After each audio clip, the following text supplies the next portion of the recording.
আমাদের তো ছিটেবেড়ার ঘর, আমরা কি থাকতে পারবো না? যে কোনো এতে আবদার করলে পঞ্চায়েত এসে বললে সবেতেই বলবে তোমরা পেয়ে গেছো। আমাদের তো বাড়িতে যে ইনকোয়ারি করা দরকার। নতুন তৃণমূল আর পুরাতন তৃণমূল আছে, প্রকৃত অর্থে জনগণের কথা বিধানসভার ভেতরে কে বলবে? ও প্রতিদিন ওরা মিক্সচার খাওয়াচ্ছে, ধর্মের মিক্সচার খাওয়াচ্ছে, মানুষকে বিভাজন করছে, ভোটে জিততে হবে না। এই হচ্ছে তো আমাদের রাজ্যের রাজনৈতিক বা প্রশাসনিক অবস্থা। না না, নাম নেই, একদম নাম কেটে দিয়েছে আমাদের। হ্যাঁ, প্রকৃত অর্থে প্রাপক প্রতিবন্ধী আছে, না খেতে পাওয়া মানুষ আছে, একমাত্র রোজগারে পুরুষ মারা গেছে, একজন মহিলা বাচ্চা কাচ্চা নিয়ে নাতিপুতি নিয়ে আছে, এই ধরনের বহু মানুষ যারা প্রকৃত দাবিদার তারা বাড়ি পায়। এই মানুষটা তোমার কি চোখে পড়ে না? এই মানুষটাকে তো লোক আগে দিবে, প্রতিবন্ধী মানুষ এই মানুষটা আগে পাবে। আবাস যোজনার থেকে বঞ্চিত উপভোক্তাদের নিয়ে খানাকুল 2 নম্বর ব্লকে ডেপুটেশনে সিপিআইএম। বৃহস্পতিবার একাধিক দাবি নিয়ে এই ডেপুটেশন কর্মসূচি পালন করলেন খানাকুল 2 নম্বর এরিয়া কমিটির সদস্যরা। উল্লেখ্য, আবাস যোজনায় দুর্নীতি, বঞ্চিতদের তালিকাভুক্তকরণ, বন্যা পরবর্তী পরিস্থিতিতে খানাকুলের বিভিন্ন জায়গায় রাস্তাঘাট মেরামত, বাঁশের ও কাঠের সেতুর বদলে কংক্রিটের সেতু নির্মাণ, বড় বাঁধের কাজ সঠিক সময়ে করা সহ একাধিক দাবিতে এই দিনের এই ডেপুটেশন কর্মসূচি পালন করা হয়। আমাদের তো ছিটেবেড়ার ঘর, আমরা কি থাকতে পারবো না? যে কোনো এতে আবদার করলে পঞ্চায়েত এসে বললে সবেতেই বলবে তোমরা পেয়ে গেছো। আমাদের তো বাড়িতে যে ইনকোয়ারি করা দরকার সেটাও দরকার, যার ক্ষমতা নেই এখানে না, কোনো দিনই যায়নি। আমরা এসে যদি পঞ্চায়েতে কোনো কথা বলি বলে হ্যাঁ তোমাদের হয়ে গেছে, তাহলে আমরা কি আমাদের রাজহাটি 1 নম্বর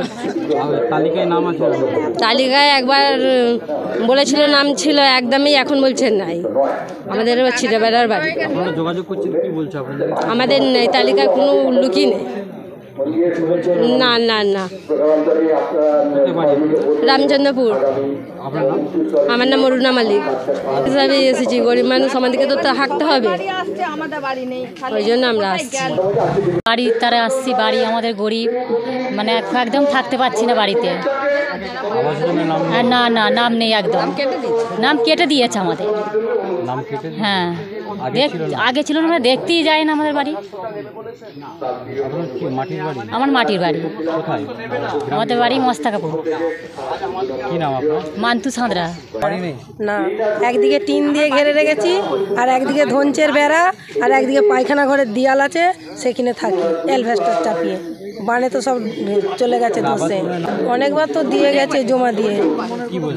ওনারা বলছে দুবো কইতে এতদিন হয়ে গেল দেয়নি। রামচন্দ্রপুরে।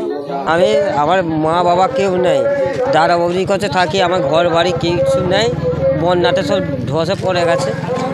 আর আমাকে একটা বাড়ি দিতে হবে আগে, প্রতিবন্ধী মানুষ তো। সরকার থেকে কেউ কিছু ব্যবস্থা করে নেই। না, আমি তো দাদা বৌদির কাছেই পড়ে থাকি, আমার কিচ্ছু নেই। পঞ্চায়েত কোথায়? পঞ্চায়েতে রাজাটিতে। গিয়েছিলেন পঞ্চায়েতে? অনেকবার করেছি, কিছু ব্যবস্থাই করে না। আমি যদি এই মানুষটা তোমার কি চোখে পড়ে না? এই মানুষটাকে তো লোক আগে দিবে, প্রতিবন্ধী মানুষ এই মানুষটা আগে পাবে।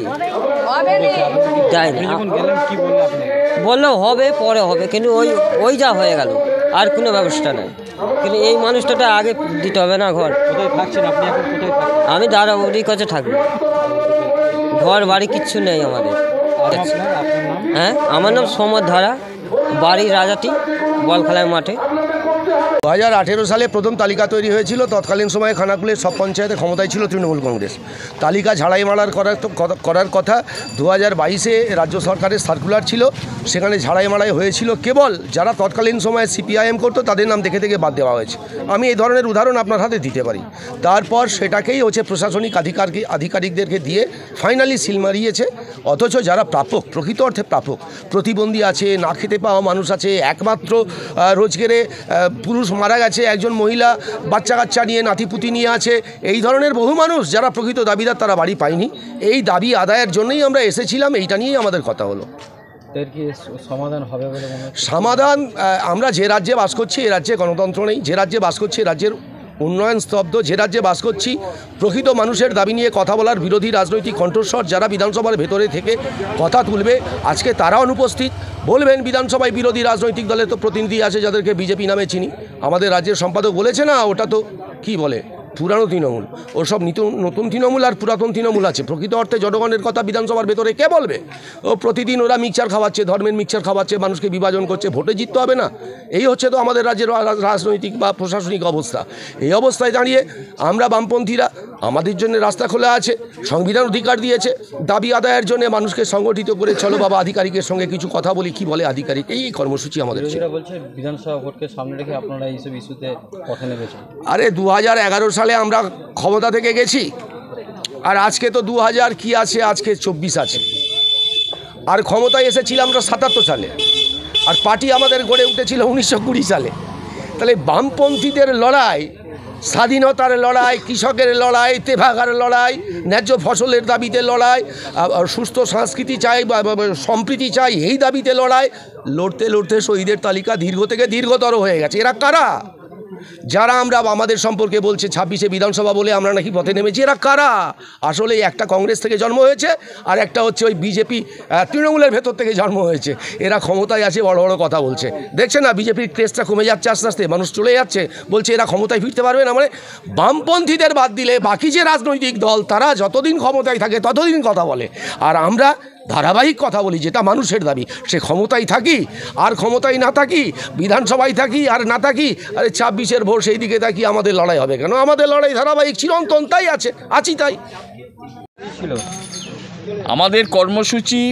এই যে আবাস যোজনার সার্ভে হচ্ছে, সার্ভের পর তালিকা হচ্ছে, টাকা পাঠাতে শুরু করেছে, তাতে গোটা রাজ্যে 40 লক্ষ মানুষের নাম তালিকায় ছিল।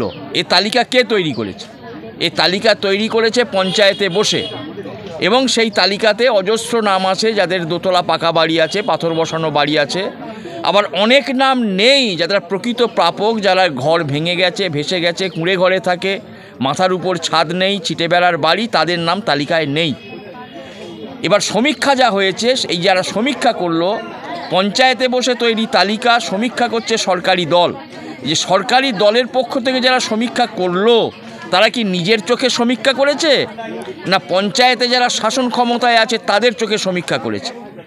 এ প্রশ্ন আমাদের, এইটার বিরুদ্ধেই আমাদের ডেপুটেশন। এর বাইরেও যেটা, যাদের নাম তালিকায় ছিল এদের প্রায় 1/3 অংশকে, প্রায় 24% অংশকে তালিকা থেকে বাদ দেওয়া হয়েছে, ইনএলিজেবল করা হয়েছে। যাদের এলিজেবল করা হয়েছে তাদের একটা বড় অংশ পাওয়ার যোগ্য, কেন তাদেরকে বাদ দেওয়া হলো? এই সমস্ত কিছু নিয়েই আজকে বিডিওর কাছে ডেপুটেশন ছিল, বিডিও ম্যাডামের কাছে। এবং এর সাথে সাথে এই যে বন্যা পরবর্তী খানাকুল, রাস্তাঘাট, নদী বাঁধ ভাঙা, তার কি হবে? সেগুলো মেরামতির কি হবে? বামফ্রন্ট থাকার সময় জেলা পরিষদ দ্রুত মেরামতি করত, আজকে হচ্ছে না। দ্বিতীয়ত হচ্ছে খানাকুলের যোগাযোগ ব্যবস্থা, যেভাবে যোগাযোগ ব্যবস্থা বিচ্ছিন্ন হয়ে গিয়েছিল, ধীরে ধীরে গড়ে উঠলেও মানুষকে গাঁটের কড়ি খরচা করে খেয়া পার হতে হচ্ছে, সাঁকো পার হতে হচ্ছে গাঁটের কড়ি খরচা করে, মোটরসাইকেল পার হলে 15 টাকা টোল দিতে হচ্ছে। এটা কেন হবে? মানুষের যোগাযোগের দায়িত্ব রাষ্ট্রের, সরকারের, প্রশাসনের, পঞ্চায়েতের, বিডিও দপ্তরের, পঞ্চায়েত সমিতির, কেন মানুষকে টোল দিয়ে যাতায়াত করতে হবে? শেষ যেটা আমাদের দাবি ছিল সেটা হচ্ছে বোরো জল। এই যে বন্যা পরবর্তী সময়ে বোরো চাষ আসছে, আমাদের অভিজ্ঞতা হচ্ছে গত কয়েক বছরে জল বেরিয়ে চলে যাবার পর বাঁধ বাঁধা হচ্ছে। আমাদের দাবি হচ্ছে অবিলম্বে বোরো বাঁধ বাঁধতে হবে, যাতে জল ধরে রাখা যায় এবং সেই জলে যাতে খানাকুলের কৃষকরা বোরো চাষ করতে পারে, সেই ব্যবস্থা দ্রুত গ্রহণ করতে হবে। একদিকে আবাস যোজনার এই পদ্ধতির বিরুদ্ধে প্রতিবাদ, যারা বঞ্চিত তাদের নাম অন্তর্ভুক্ত করতে হবে, এটা হচ্ছে আমাদের দাবি। অবিলম্বে খানাকুলের নদী বাঁধ রাস্তাঘাট মেরামতি করতে হবে, এটা হচ্ছে আমাদের দাবি। খানাকুলের যোগাযোগ ব্যবস্থা গড়ে তুলতে হবে, স্থায়ী পাকা ব্রিজ করতে হবে, এটা হচ্ছে আমাদের দাবি। আর অবিলম্বে বোরো বাঁধ বাঁধতে হবে, এটাও হচ্ছে আমাদের দাবি। কি বলা হলো আপনাদের অফিস থেকে? অফিসের আধিকারিকরা কথা বলছেন নেগেটিভ কথা, ওনারা বলছেন অর্থ নেই। তাহলে অর্থ যদি না থাকে, জনগণ প্রতিদিন যা জিনিস কিনছেন, প্রতিটা জিনিসের উপরে জিএসটি দিচ্ছেন, কর দিচ্ছেন, সেই টাকা কোথায় যাচ্ছে? আপনি যাই কিনবেন জিএসটির বাইরে কোনো জিনিস নেই। একটা মানুষকে ওষুধ কিনতে গেলে 12% 18% জিএসটি দিতে হচ্ছে। এর চেয়ে বড় দুর্ভাগ্যের আর কি আছে? অথচ সরকারের আধিকারিকরা বলছে টাকা নেই, আমরা ওসব কথা শুনতে চাই না, আমাদের যা দাবি সে দাবি পূরণ করতে হবে। সমস্যার সমাধান না হলে আরও বড় আন্দোলন আমরা করব, মানুষের কাছে যেতে হবে, মানুষকে সংগঠিত করতে হবে। মানুষ ভুক্তভোগী, মানুষের অভিজ্ঞতা তৈরি হচ্ছে, মানুষ সংগঠিত হবে। আপনি তো দেখলেন যারা বঞ্চিত তারা এসেছে, আপনার ক্যামেরার সামনে তারা মুখ খুলছে। এই ভয় ভীতি দেখিয়ে বেশি দিন চাপা দিয়ে রাখা যাবে না। আমি পূর্ণেন্দু চট্টোপাধ্যায়, আমি সিআইটিউ হুগলি জেলা সম্পাদক মণ্ডলীর সদস্য।